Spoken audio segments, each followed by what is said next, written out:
Olá, apaixonados por fisiologia! Sejam muito bem-vindos a mais um episódio do Fisiologia Falada. Esse é mais um episódio da nossa série sobre o sistema cardiovascular. No episódio anterior, nós estudamos a hemodinâmica.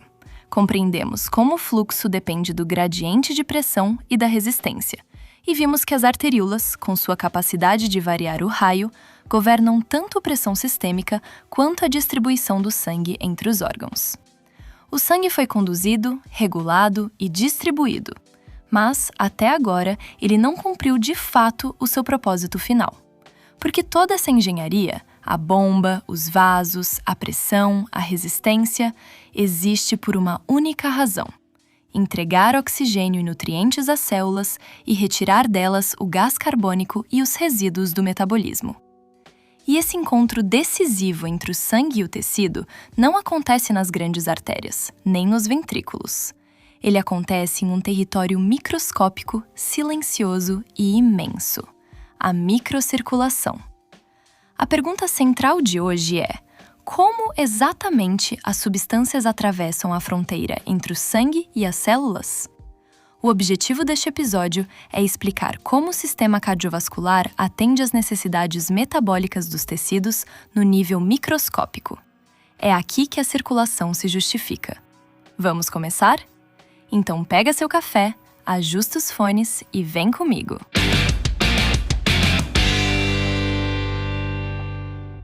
Comecemos definindo o território. A microcirculação é o conjunto dos vasos de menor calibre, onde ocorrem as trocas entre o sangue e os tecidos. Ela compreende 3 componentes em sequência: as arteríolas, os capilares e as vênulas. O sangue chega à microcirculação pelas arteríolas. Como já sabemos, elas são os vasos de resistência, dotadas de musculatura lisa e capazes de ajustar seu calibre. São a porta de entrada e, mais do que isso, a torneira que regula quanto sangue entra em cada leito capilar. Das arteríolas, o sangue segue para os capilares, os verdadeiros vasos de troca, onde toda a ação deste episódio se concentra. E, após atravessar o leito capilar, o sangue é coletado pelas vênulas, que iniciam o retorno venoso. Há ainda um elemento regulador importante nessa arquitetura.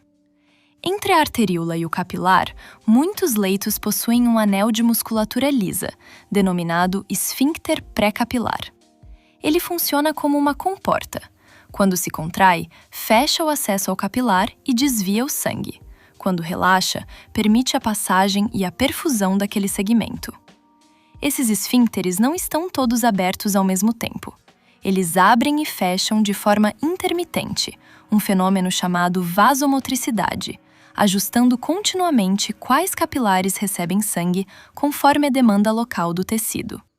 Portanto, fixe a arquitetura: arteríola, esfíncter pré-capilar, capilar, vênula. Uma sequência desenhada para levar o sangue exatamente até onde e quando ele é necessário. Vamos agora ao protagonista, o capilar. E aqui a estrutura explica integralmente a função. O capilar é o menor de todos os vasos.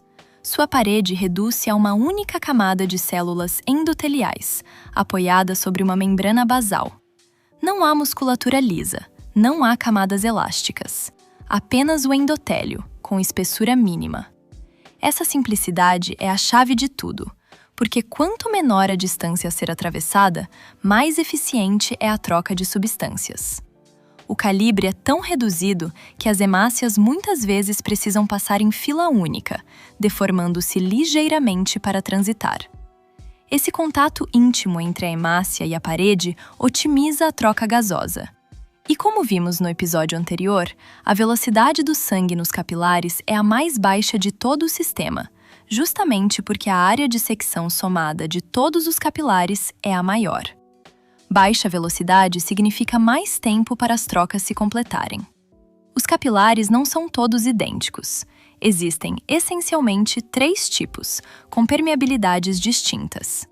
Os capilares contínuos, os mais comuns, têm endotélio sem interrupções significativas e são encontrados no músculo, na pele e no tecido nervoso, onde a barreira é mais seletiva.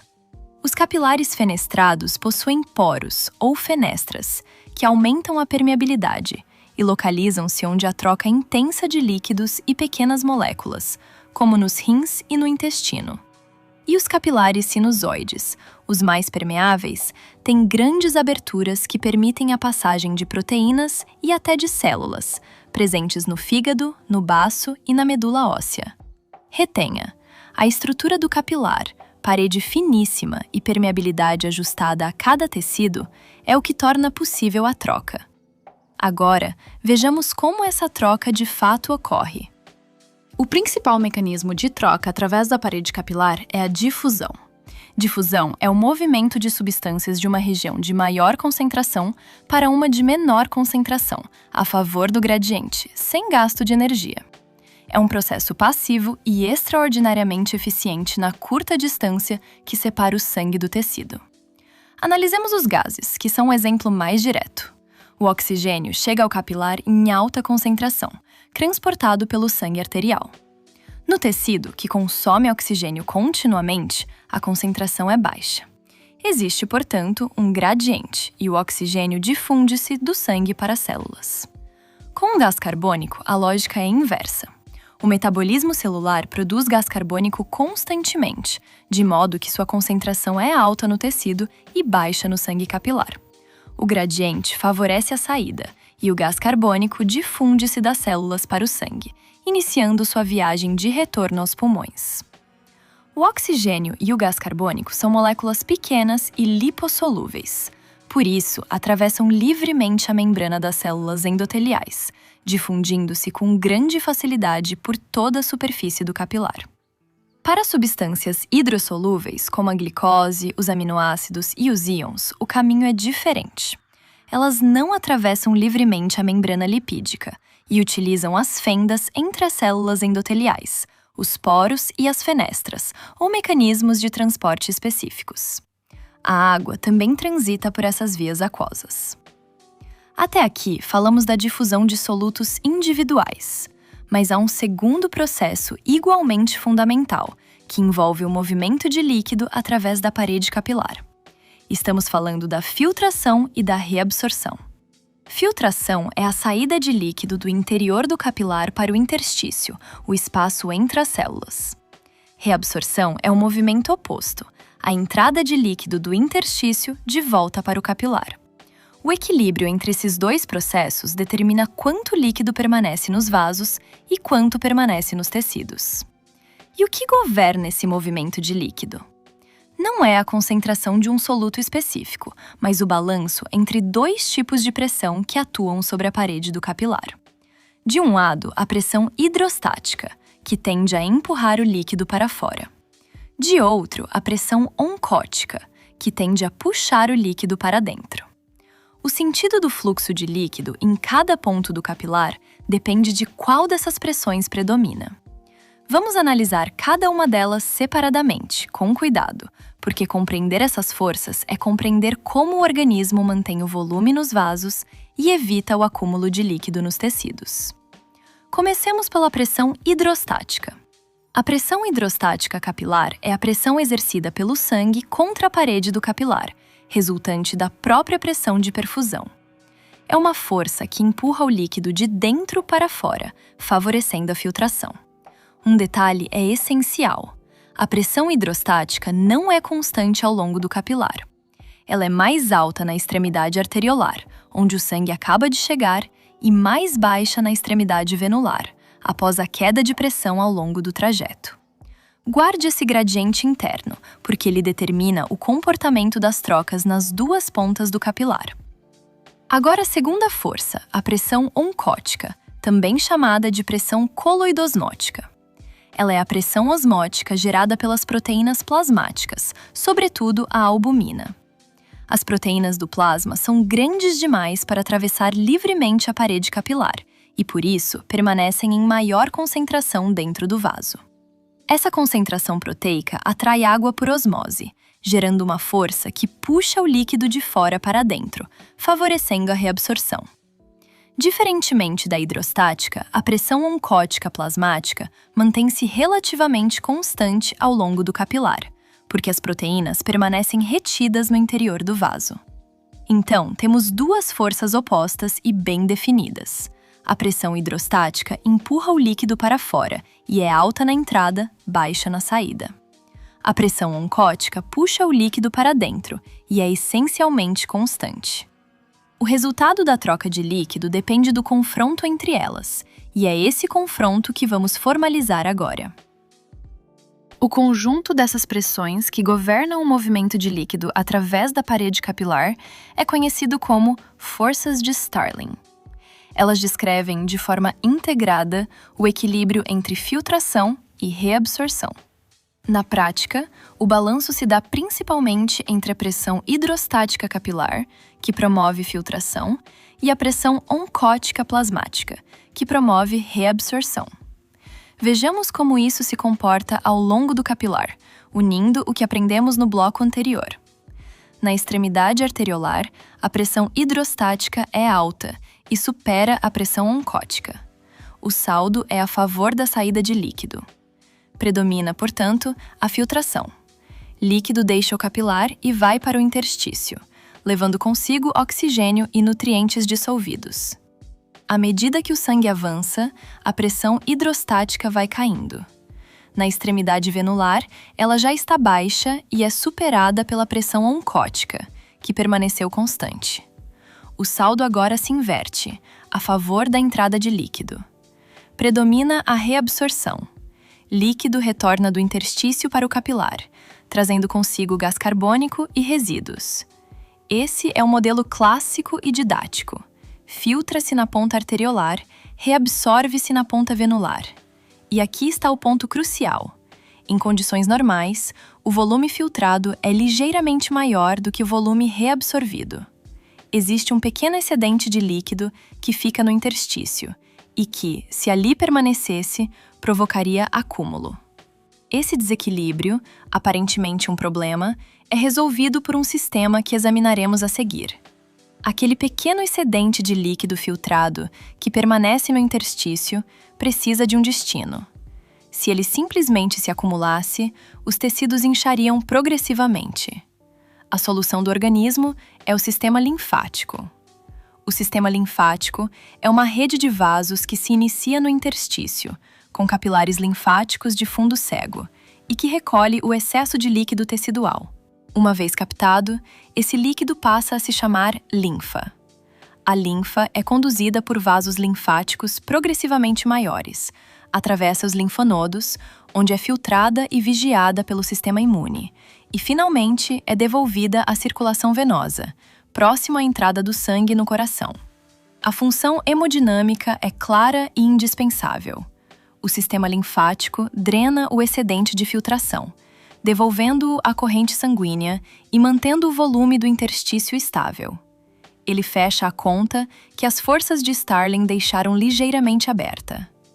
Há ainda um papel adicional importante.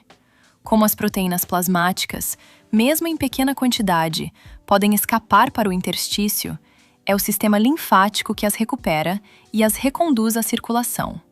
Sem essa recuperação, as proteínas se acumulariam no interstício, elevariam a pressão oncótica tecidual e agravariam a retenção de líquido. Portanto, o sistema linfático não é um detalhe acessório. Ele é parte integrante do equilíbrio hídrico da microcirculação. E quando ele falha, ou quando o balanço das forças se altera, surge uma consequência que precisamos compreender fisiologicamente: o edema. O edema é o acúmulo excessivo de líquido no interstício. Do ponto de vista fisiológico, ele resulta de um desequilíbrio entre a filtração, a reabsorção e a drenagem linfática.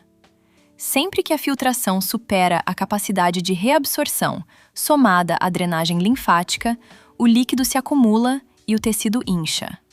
Podemos deduzir suas causas diretamente das forças que estudamos. Primeiro, o aumento da pressão hidrostática capilar intensifica a filtração. É o que ocorre na insuficiência cardíaca e na obstrução venosa, quando o sangue se represa e eleva a pressão nos capilares.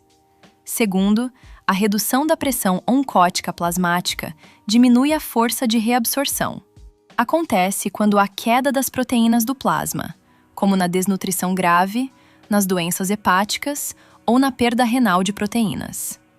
Terceiro, o aumento da permeabilidade capilar, típico da inflamação, permite a saída de proteínas e líquido para o interstício.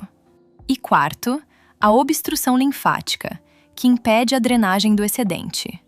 Perceba, cada causa de edema é, na verdade, a alteração de uma das variáveis que já dominamos. Passemos agora à regulação local do fluxo, o mecanismo pelo qual cada tecido ajusta sua própria perfusão. A microcirculação é capaz de adequar o fluxo à atividade metabólica local, sobretudo pela ação das arteríolas e dos esfíncteres pré-capilares. Quando um tecido intensifica seu metabolismo, acumulam-se metabólitos como gás carbônico, íons hidrogênio, potássio e adenosina, e diminui a concentração de oxigênio. Essas alterações promovem vasodilatação local, abrem os esfíncteres pré-capilares e aumentam o número de capilares perfundidos, elevando o aporte de sangue exatamente onde a demanda cresceu. É um controle intrínseco, que dispensa comandos externos. Deixa eu consolidar os pontos centrais deste episódio, incluindo os dois fenômenos que ilustram a regulação local. O primeiro é a hiperemia ativa. Ela é o aumento do fluxo sanguíneo em resposta ao aumento da atividade metabólica de um tecido. Quando um músculo se exercita, seu metabolismo se eleva, acumulam-se metabólitos vasodilatadores, e o fluxo aumenta proporcionalmente à demanda. O aporte de sangue acompanha o trabalho do tecido. O segundo é a hiperemia reativa. Ela é o aumento transitório do fluxo que se segue a um período de interrupção da circulação. Quando o fluxo para um tecido é temporariamente ocluído, acumulam-se metabólitos e cai o oxigênio. Ao restabelecer-se a circulação, encontra-se um leito intensamente vasodilatado, e o fluxo dispara acima do normal por alguns instantes, até que o débito compense o período de privação. É a resposta do tecido à isquemia transitória. Recapitulando o episódio, a microcirculação, composta por arteríolas, capilares e vênulas, é o território onde ocorrem as trocas. O capilar, com sua parede de uma única camada de células, permite a difusão de gases e nutrientes a favor do gradiente de concentração. O movimento de líquido é governado pelas forças de Starling, o balanço entre a pressão hidrostática, que filtra, e a pressão oncótica, que reabsorve, com filtração predominante na ponta arteriolar e reabsorção na venular. O pequeno excedente é drenado pelo sistema linfático, e a falha desse equilíbrio produz o edema. Por fim, a regulação local ajusta o fluxo à demanda, como demonstram a hiperemia ativa e a reativa. Retenha a mensagem essencial. É na microcirculação que todo o sistema cardiovascular cumpre o seu propósito. A bomba, a pressão e os vasos existem para que, neste território microscópico, cada célula receba o que necessita e se livre daquilo que precisa eliminar. No próximo episódio, estudaremos a regulação da pressão arterial, o controle nervoso de curto prazo e o sistema renina-angiotensina-aldosterona, responsável pelo controle de longo prazo. Obrigado por acompanhar mais este episódio. Eu vou ficando por aqui. Tchau!